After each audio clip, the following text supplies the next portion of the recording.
Right, a very, very warm welcome to everybody and in joining us into Elite Mastermind, a session where I bring on a guest and we talk about a specific topic that is going to help you in your business. Now, within EXP, I like to recognize our agents in 4 different levels.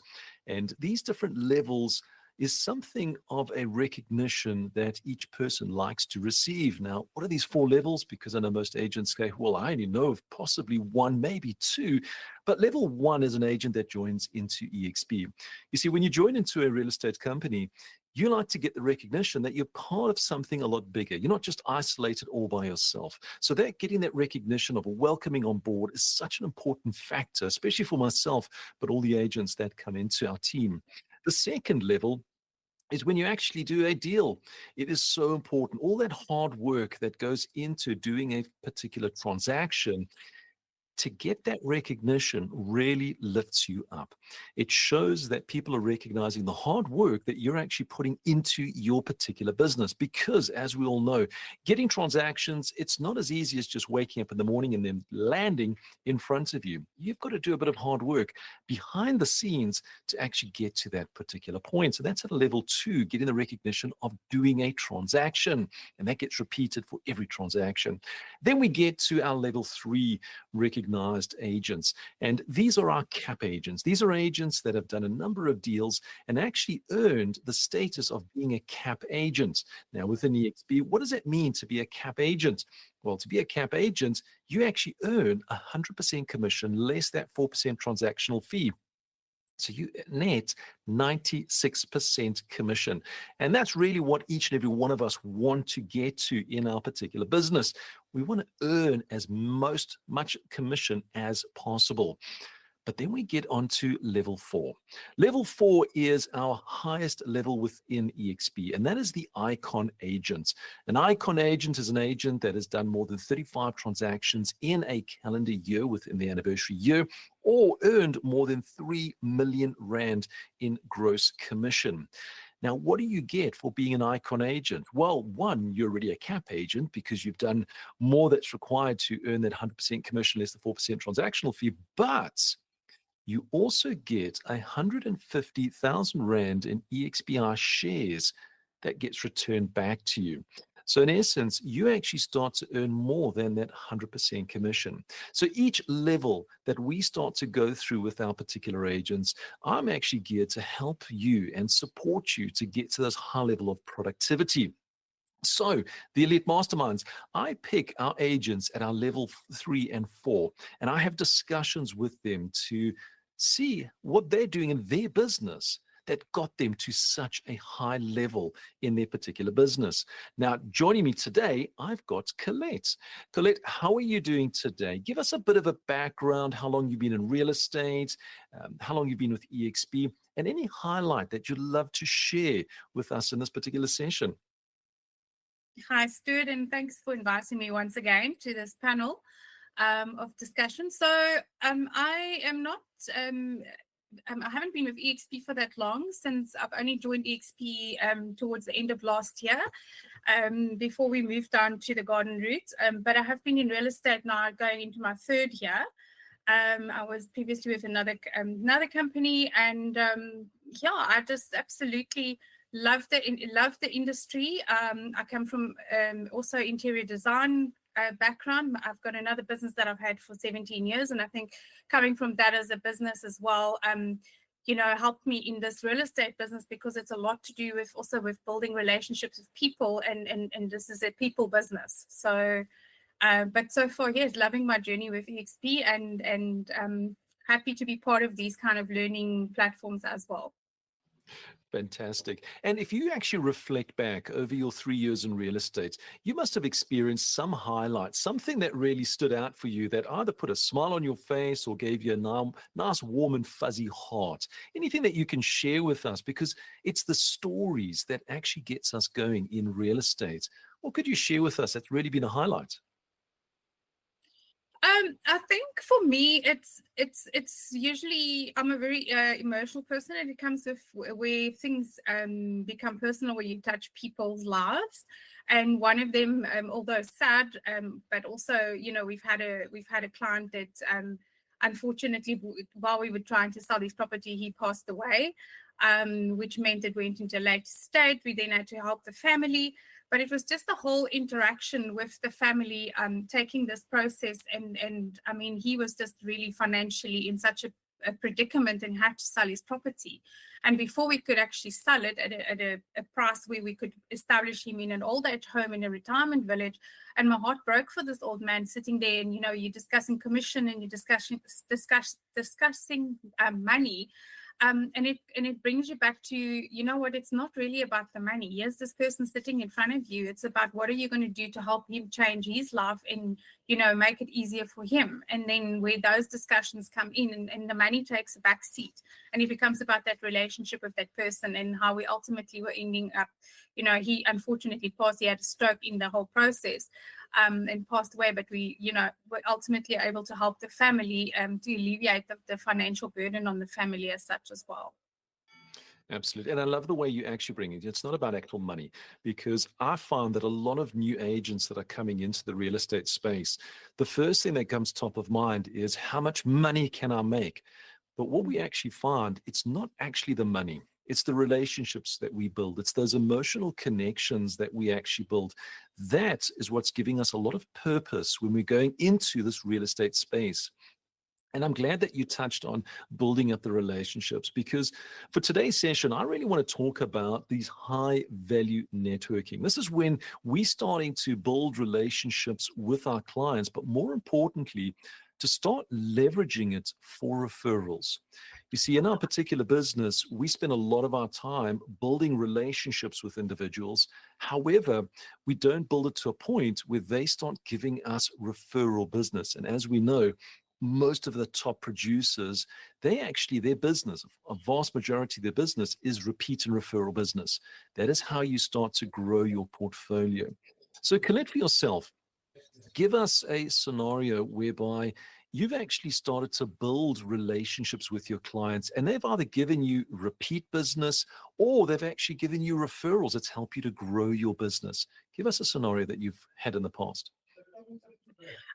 Yes, so Stuart, I do agree with you wholeheartedly. And people do tend to deal with people in business that they've had some level of encounter with in terms of business. Often, and I must be honest, I'm personally, in terms of dealing with friends, I've always been very wary of dealing with in business with friends, because simply sometimes people do take advantage of people. But if you have a very strong character in the way that you do business and conduct yourself and being trustworthy and reliable, those referrals do come. So in my experience and in business, coming from my other business as well, my interior design business, I've dealt a lot with builders and developers and the likes of those kind of people. So there's been quite a few referrals came from those people that I've, that knew me from the other business that I've had. And then I've told them, once I've joined real estate, hey, this is what I'm doing now.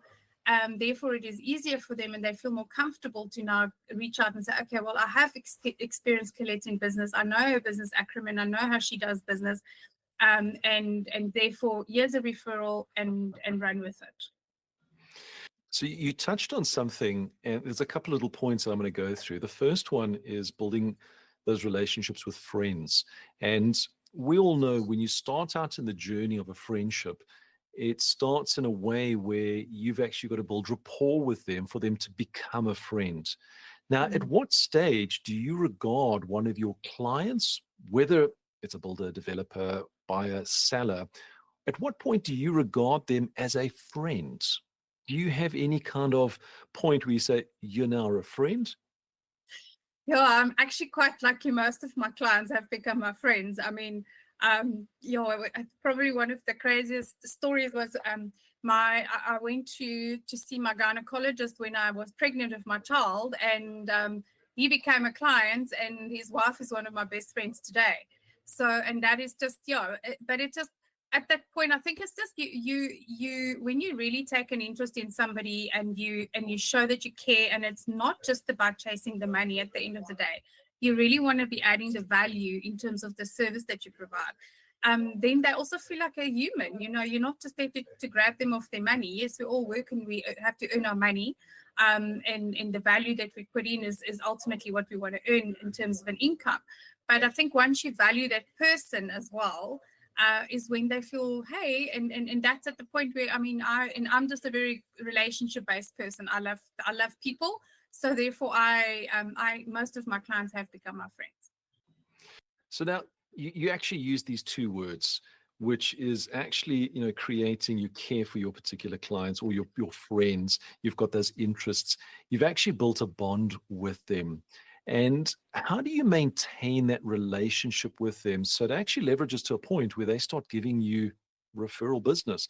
Because you can have somebody as a friend, and I've seen and I've spoken to a lot of agents, they've got friends, but ultimately their friend goes and buys a property with somebody else. And then they have those very uncomfortable conversations where, well, why didn't you use me? What method are you using to make sure that you keep it strong so that one, you stay top of mind, but two, they actually give you referral business? Is there any little secret sauce that you use to maintain those relationships?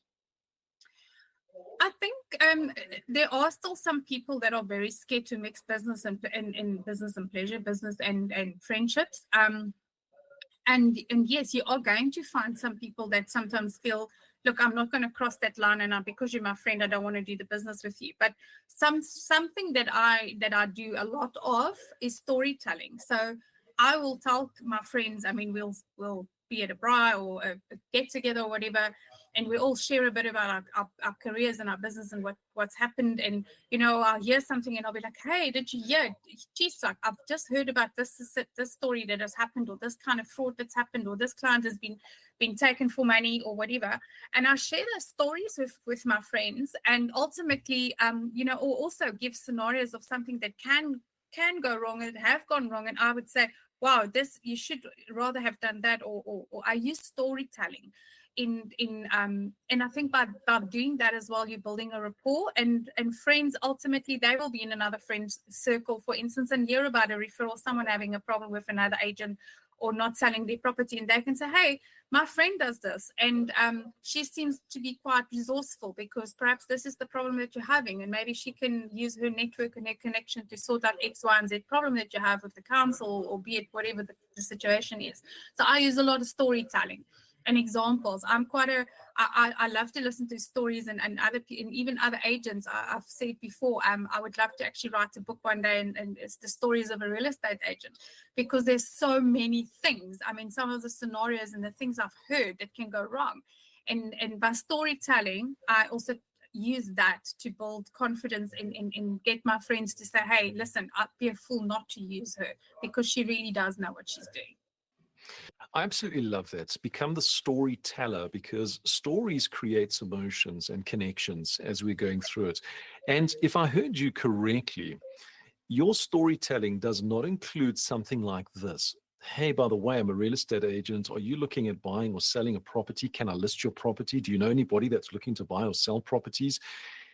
You're not pushing property down their throat to try and get listings or try and get them to buy a property. You're actually storytelling of what's experiences, of what's happening around. Did I understand that correctly? Yes, absolutely. They all by now know that I sell property, but I do keep the stories and the things that can go wrong, and the maintenance issues, maintenance things that can happen, and legal things, the fraud that's going around with money laundering and stuff like that. So all those kind of things are examples that I use in conversations, and we were being in Plate now, as everybody knows, we moved to the garden route. So it's a complete new market for me, and I'm still trying to break into this market. But I've been sitting back now and sussing out what's happening here. And at social events, connecting with people. And I'm listening to, and also now I'm sharing stories. Oh yeah, and I see this. So this is, how I would have handled it. And I see these agents are doing X, Y, and Z, and they're bringing up stories and saying, yeah, my neighbor down the road's property's been on the market for a year now, and I think the price is so wrong. And then I'm slowly coming in like, oh, maybe you should introduce me to your neighbor. Maybe I can help your neighbor. Maybe there's a real reason why it's not selling. So, but it is about that storytelling and connecting with somebody, I think, on a human level. There's a lot of talk going on around the AI aspect, and people, I mean, I had recently received a phone call from a real estate company that was AI, and I was like, whoa, this is crazy.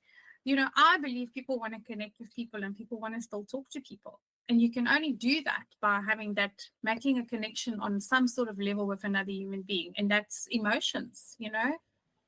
Absolutely. Emotional connection. That's exactly what our business is all about. It's not about the money, it's about having those emotional connections that you can actually grow forward. Now, you started to allude to one aspect of your particular business. You've just relocated to a new area. So I'm pretty sure that you're still using a Google Maps or something to try and navigate the roads and the streets. I mean, it's quite fresh in your mind. And that can actually feel quite overwhelming coming into a brand new area to try and break in. And you mentioned that you're starting to go through to connect via events. Give us an idea of your steps that you're going to be your steps that you're going to be taking to starting to build these new relationships that will ultimately end up in new friendships. What are you doing at the moment to get there? Because that is one area that I know a lot of agents battle, is to build that actual network. So give us the steps that you're following at the moment. Yes, so it's a big one because I hate cold calling and stuff like that. But right now it is back to basics, and I have to do a lot of that as well. But luckily, because I'm quite a social person, we've done 2 golf days already in the area.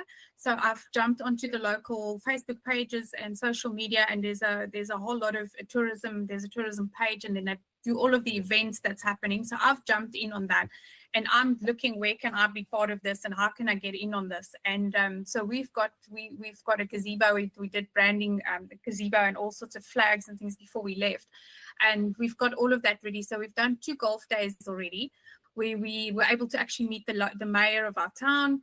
And I've done some drops, little promotional drops in the area. But we literally do try and see whatever is available in our immediate local community that we can get involved in. There's cleanups, beach cleanups, and all those kind of events that are happening. Fortunately for me, I'm a Harley Davidson rider, so I've got involved with the local motorcycle group here. So we're busy with an event, a ladies' event coming up now in May for that as well. And just by doing that, also on the social media pages, obviously my name is going out there because I'm sharing these other fun stuff that we're doing. It's not just, hey, I'm a real estate agent, hey, I'm here to sell your property. I'm getting my name out there so people know, oh, this girl's involved in the area. But by the way, she also sells property. So those are the kind of events that we're looking at doing, and that we have been doing in the last month since we've got here. And I absolutely love that, because going into a brand new area, you don't want to be remaining we call it the Superman syndrome. Clark Kent, you dressed up, nobody knows who you are. You want to be out there. You want everybody to know what you're doing. And it's building that awareness through what you mentioned, Harley Davidson Club, getting that ladies club together so everybody is enjoying that. The events, become social, whether it's going and doing golf events, so they get more exposure on that. Getting involved with the community, which is so important. The more you get involved with the community, the more the community responds back to yourself. And using social media, not to tell the story that you're a real estate agent, but to tell the story of what you're actually doing for the community, what you're doing at these particular events, what you're doing for the clubs. It's that give back, it's that emotional connection that you're actually building. Now, when we take through this particular journey, you've now done all these social events. You're now starting to fast forward 6 months, 12 months into the future, where you've now started to build these relationships. In the beginning, you mentioned with your previous company or your previous business that you currently have, builders and developers. These are third-party individuals that can actually give you a lot of referral business because they've got their own clientele. I want to talk about the builders, the developers, etc. How did you get involved with building a connection with them? Because that is a lucrative source of leads that can come through to you. So, how did you get into that space with builders and developers in the beginning? So I think in the beginning it was just the nature of my business. I have done a lot of builds, building homes, working with very closely with a builder to do the actual interior finishes of a home.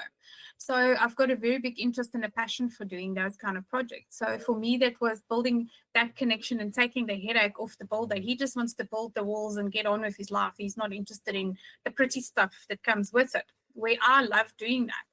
And again, for me, so that's where I added value in that guy's life. So together we could achieve a lot more. And it took a headache out of him, and then also future business that came along. I would find a home, for instance, that a client just bought or just acquired, and then it needs to be renovated. So I would then come back to the builder and say, hey, I've got this project for you. So there's give and take. So, I would refer business to him. He would refer business to me, and together we make it work. And I've also got a very, very strict policy. And I've in my 18 years of being in interior design space, I have a little black book of people that I use, and some of those people I'm still using. And because they haven't let me down. So if they know if I need to refer their services as a plumber, as an electrician, as a maintenance guy, as a roof repair guy, whatever it is, you cannot let me down, because it's going to reflect badly on me and on my business. So we work hand in hand, and I think they've also appreciated the the referral business coming back, because it works both ways. Absolutely. So it's not just one-way stream. They're giving you referrals. You're just accepting it and enjoying the rewards that come from it. You're actually giving business back to them. And that is a great way of actually starting to build these particular relationships. So with any professional services, whether it's electricians, plumbers, landscapers, developers, builders, you name it, it is a two-way street of actually building those relationships, getting that trust, and actually giving referrals back to them to get it back to yourself. Now, I And want to talk about, carry on. sorry, Stuart, if I can just add one more in that list of people, specifically in the real estate business, don't forget your lawyer friends. Because your lawyer friends are a very important source of networking. My one very good friend is an attorney, so they do conveyancing, but they also do late estates. So there's a lot of referrals coming out of the estates that they pick up. The houses need to be sold, so those referrals come straight through to you. So don't forget those lawyer friends as well. Other divorce attorneys. You've got friends who are divorce attorneys. People get divorced. The houses need to be sold. So don't forget those kind of relationships as well. Absolutely. All professional services. So we can extend it even to bond originators, anybody that's related in your industry that gives you that particular support. Now, Colette, I want to move over to, you've now built a database of friends, because ultimately that is where we've led until you've met somebody new, you've built a relationship with them, and they've become a friend. Now, what do you do to maintain that particular relationship with them so that you're always top of mind as Colette? Not just as the real estate agent, but as Colette, because once people get that top of mind of you, there's always the connection of knowing what you do. So give us an overview of what do you do on an ongoing basis, whether it's a weekly, monthly, annual basis. How do you maintain the relationships with these friends? I think for me, it comes naturally because of my personality, and I'm just an outgoing person. So I love to see my friends and talk to them often. So I do make regular phone calls. I do stay in touch with. I've got a couple of groups, WhatsApp chats groups that we got, and every now and then you pop a little message. But I think it's also very important for me to say hi and to phone and do those care calls and check in with somebody, or you see on Facebook, somebody's maybe not in such a good space, make a phone call, reach out to them every now and then. A memory pops up on your phone, or in your my iPhone's quite clever, sometimes got those memories from 3 years or 5 years or whatever the case is, and a photo comes up, and then just send that photo or send a message. So I think it's just about staying in contact. Whether some people are very busy, some people don't like to talk on the phone too much, so then you just pop a WhatsApp. But I think just staying in contact ultimately with those people, and that's yeah, the most important thing. I think it's just staying in contact. And important special days, birthdays for me are huge. I love celebrating birthdays, so those are huge, and I make people feel special on birthdays because it's important. So this is something that is so, so important. So too often brand new agents coming into the industry have got to fall into that I call it a trap where they only cold call.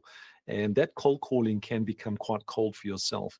But when you're starting to have these conversations with friends, do you ever get a scenario where a friend says, "Hey, Colette, I never want to speak to you again for whatever particular reason"? Have you ever had that as a response from a friend? And I'm calling those friends for the time being. It could be a business, a developer, etc. Have you ever had someone actually giving you that cold shoulder? Yes, you do get that. And, sometimes I think don't take it that personally. And I used to do that when I first started in this business because I don't like to go and ask somebody for something. I'm really, that's hard for me. So I used to have that all, but then you change your story. Don't be so directed in their face. And, oh, I'm selling real estate. So make it about them. How's your life? What's happening in your life? I saw on Facebook this is happening. Your granny died, whatever. But yes, you're going to have maybe at some stage somebody will say to you, listen, hey, I don't want to do business with you. I'm really not, I don't mix friendships and business. And then you be like, hey, you know what? I completely get it. It's okay. But you know what? When the day comes and you change your mind, please let me be that person and leave it. Let it go. You know what? For one person that says no, the next 10 people may say yes. The next, so I think just put that aside and move on to the next person. Absolutely. One of the key things that I do with clients, especially the real estate clients, is when they have had a negative experience, and I put into that category of friends, they tend to delete from their actual phone. But what I'm hearing from you is be accepting of their particular response. They don't want to do business with you. That's perfectly okay. But continue that friendship, because one thing that we have come to realize is over time, those friendships do become deeper, they become stronger, and there will be such a time that someone will say, "Hey, by the way, I know I said I want to do business with you, but circumstances have changed, and Exactly. I know exactly what you do in your particular business. I love the way you operate, your professionalism. Can you give me some advice?" And that's typically where it all opens out. So as far as friendships that close the door on you, what I'm really hearing is don't let it close, just make it a window. Still have those views, still have those open communications that actually go through. I want to actually close off with leveraging your clients, your actual friendship clients into repeat and referral business. Now, this is taking it to people that have shown the interest in, hey, Colette, you know what, in the next 6 to 8 months, we're looking at relocating, etc. How do you elevate that level of communication with them so that you still remain top of mind? So when it does come to that 6 to 8 month period, you're the only person they call. What type of communications do you have with those people? They're really ready to give you either repeat business or referral business. I think it's really about staying organized and in your planning. So if you're having a conversation and you hear that there's a future possibility, then I think it is very important that you make a note of that and diarize that. If that is a friend or somebody that's close to you, you're already going to be in contact with that person often anyway. But make a specific note in your diary somewhere to say, hey, Joe is going to sell his house by Christmas. And so that you can then maybe around November you can have that conversation. Hey, by the way, Joe, you said to me that are things still the same? Is finance is still a problem? Are you still going to sell it? Where we at? I think then you can start having that conversation. But I think the most important thing is, and we often forget because now you in a social rut or whatever, or you in a relaxed. It's not a formal meeting as such because you're dealing with someone you know and it's a friend. But I think just make that note and dot it down. So I think it is about being organized and being scheduling those future appointments that you need to make and that you need to follow up on. And Colette, I want to thank you for your time in going through this particular process, because what is so impressive about this actually becomes an easy way of doing business. And I know I use easy very loosely. because when you just follow the simple process, and it starts by, if you're in a new area, build the awareness. Get involved with the community, share your experiences and what you're actually doing with that community out on social media, out in any form of publication, so people learn more about what you're doing. Not to highlight that, hey, look at me, I'm a real estate agent and this is what I'm doing. It's really the give back. It's that emotional give back coming into the community. When you are building those relationships, they will start leading to friendships. Now, this could even be on a professional basis, whether it's with builders, whether it's with the developers, landscapers, attorneys, having those deep relationships where you actually take it to friendships. Sharing the story of starting with your gynecologist and his wife is now your best friend. That's taking it to that point where you're building those friendships. Then having those ongoing communications is so, so important. They are warm conversations. What you'll find is, yes, there will be certain clients or certain friends that will say, hey, I'm not ready to buy or sell. Don't force anything on me. That's quite okay. It does not mean that you have to end a friendship. You can carry on that friendship, build those relationships, wish them the birthdays, the anniversaries, etc. It's by going through that process that the connections and bonds starts to become stronger and stronger. They will start to refer who you are as an individual to other people. And once it gets to that particular point where, hey, we're highlighting, we are nearly ready, we're thinking about it, well, then we start elevating ourselves to be more purposeful. We start getting organized with the conversations that we're having with those particular friends. And ultimately, this all starts to lead into those repeat and those referral businesses that you ultimately want. Colette, I want to thank you for this little journey that we've gone through. Is there anything that you want to close off before we move on to some Q&A? No, I think just it's kind of exactly what you're saying. I mean, for me, in the beginning of this journey in real estate was a lot of, I needed to learn how to do this business and what it was all about. But then I realized that my network of people that I know are so amazing that I really don't need to do the cold calling thing, because the referrals and that will come. And it was just tapping into those connections and relationships that I already have. And once that started spinning for me, and the referrals just started coming and the business just started coming, I didn't have to go look for it anymore. Then it became easy to do the business. And then it was like, oh, wow, I love this. It's not that hard.